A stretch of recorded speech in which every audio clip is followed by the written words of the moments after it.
Hi friends, இப்போ என்ன பார்க்க போகிறோன்னா, இப்போ வந்து நம்ம வந்து சுண்டலுக்கெலாம் வந்து தாளிக்கும்போது ஒரு பொடி செய்வோம்ல, அந்த பொடி தான் சேர்க்குறேன். வாங்க ஃப்ரெண்ட்ஸ், எப்படி செய்யலான்னு பார்க்கலாம். இந்த 9 நாட்களும் ஒரு நாள் ஒரு சுண்டல் செய்யும்போது நாம் வந்து இந்த பொடியை யூஸ் பண்ணி செஞ்சோம்னா சூப்பராக இருக்கும் டேஸ்ட்டு.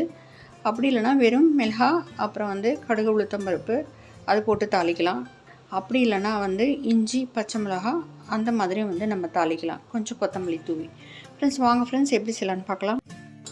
நம்ம வந்து 9 நாட்களும் இது வந்து யூஸ் பண்ண போகிறோன்னா ஜாஸ்தி செஞ்சுக்கலாம், அப்படி இல்லைனா கொஞ்சமாக கூட செஞ்சுக்கலாம்.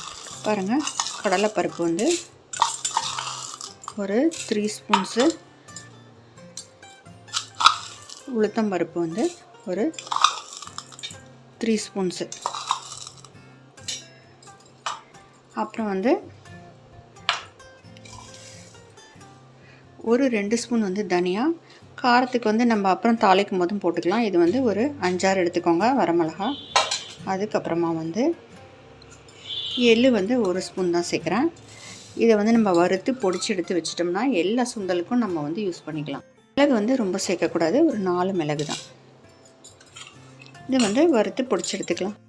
முதல்ல வந்து கடலைப்பருப்பையும் உளுத்தம் பருப்பையும் வறுத்து எடுத்துக்கலாம். அதுக்கப்புறமா வந்து தனியெல்லாம் வறுத்துக்கலாம் இதிலே சேர்த்து.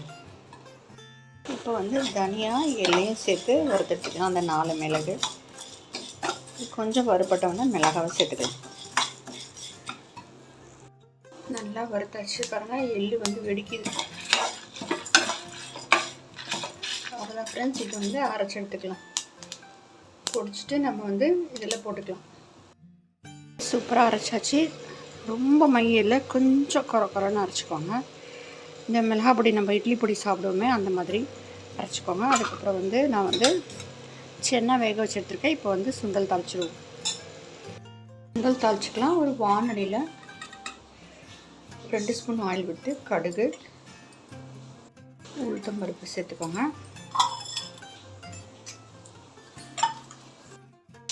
ஒரு வரமிளகா,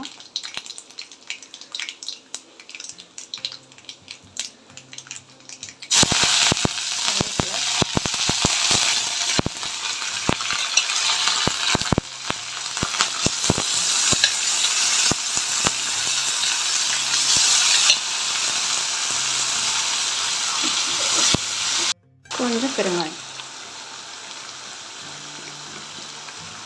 பெருங்காயம் வந்து நம்ம அந்த பொடியில் கூட வேணால் சேர்த்துக்கலாம்,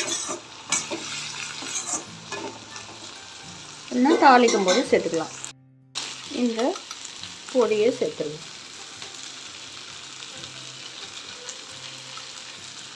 ஒரு ஸ்பூன் சேர்த்தா போதும். நான் வந்து கொஞ்சமாக தான் வந்து சென்னா வந்து ஊற வச்சு எடுத்துருக்கேன். சூப்பராக இருக்கும் ஃப்ரெண்ட்ஸ் டேஸ்ட்டு. இந்த மாதிரி செஞ்சு பாருங்கள், ரொம்ப வாசமாக இருக்குது. இப்போவே தேங்காய் கொஞ்சம் சேர்த்துட்டு இறக்கிடுவோம். துருவன தேங்காய். இதே மாதிரி எல்லா சுண்டலும் நம்ம செய்யும்போது இந்த பொடியை போட்டு செய்யலாம். அப்படி இல்லைன்னா வெறும் கடுகு உளுத்தம் பருப்பு போட்டு கூட கழிச்சிடலாம். சூப்பராக ரெடி ஆகிடுச்சு. நான் வந்து லெமன் ரைஸ் செஞ்சுருக்கேன். இதோட இதையும் சேர்த்து பிரசாதமாக வைக்கலாம். நாம் வந்து அதாவது கலசம் வைக்கும்போது நம்ம 5 நாள் 3 நாள் கூட வச்சுக்கலாம். ஆனால் கொலு வைக்கிறவங்க 9 நாளும் வைக்கிறோம். நம்மளால் வந்து ஏதோ ரீசனால் நம்ம வந்து கலசம் வைக்க முடியலன்னா 5 நாள் கூட வச்சுக்கலாம். நம்ம அருமையாக லெமன் ரைஸ் ரெடி ஆகிடுச்சு. அதுக்கப்புறம் பொடி போட்ட சுண்டல் சூப்பராக அருமையாக ரெடி ஆகிடுச்சு. இந்த பொடி வந்து நீங்கள் அரைக்கலாம், அரைச்சி பாருங்கள், சூப்பராக இருக்கும். நிறைய பேருக்கு தெரியும், ஆனால் சில பேருக்கு இந்த பிகினஸ் இருப்பாங்க பார்த்தீங்களா, அவங்களுக்காக இந்த பொடி சூப்பராக இருக்கும். நீங்கள் வந்து அரைச்சி யூஸ் பண்ணி பாருங்கள் ஃப்ரெண்ட்ஸ். வாங்க ஃப்ரெண்ட்ஸ், இப்போ வந்து நான் கலசம் வச்சுருக்கேன். அதுக்கப்புறம் அகண்ட தீபம் ஏற்றி வச்சுருக்கேன். வாங்க பார்க்கலாம். எங்கள் வீட்டில் வந்து கொலு வச்சு பொம்மைங்களாம் வச்சு அது பழக்கம் கிடையாது ஃப்ரெண்ட்ஸ்.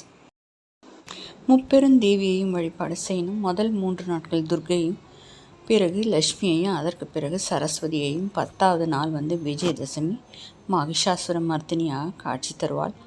நாம் வந்து இந்த நாட்களில் காலையும் மாலையும் தீபம் ஏற்றி வைத்துவிட்டு வழிபடணும். அருகில் கோவில் இருந்தாலும் நாம் வந்து கோவிலுக்கு சென்றும் வழிபடலாம். ஏனென்றால் கோலாகலமாக இந்த நவராத்திரியை கொண்டாடுவார்கள். பிறகு நாம் வந்து ஏதாவது வேண்டுதல் இருந்தால் அந்த வேண்டுதலை நிறுத்தி அந்த கொலு செட்டு வந்து விற்கும் பாருங்கள். அதாவது குழந்தை பாக்கியத்திற்கு திருமண தடையாகலை அந்த செட் வந்து நம்ம வந்து கோவிலுக்கு அந்த கொலு வச்சுருப்பாங்களோ அதில் கொடுத்தா நம்முடைய வேண்டுதல் கண்டிப்பாக நிச்சயமாக நிறைவேறும். வீரமும் செல்வமும் கல்வியும் கண்டிப்பாக எல்லோருக்கும் தேவை. இந்த நாட்களில் நாம் இந்த தவற விடாமல் இந்த 10 நாட்களும் நாம் பெருந்தேவியரையும் வழிபட்டு சகல சௌபாக்கியங்களையும் பெறலாம். ஃப்ரெண்ட்ஸ், இந்த வீடியோ பிடிச்சதை லைக் பண்ணுங்கள், ஷேர் பண்ணுங்கள், மறக்காமல் சப்ஸ்கிரைப் பண்ணுங்கள். Friends, thank you.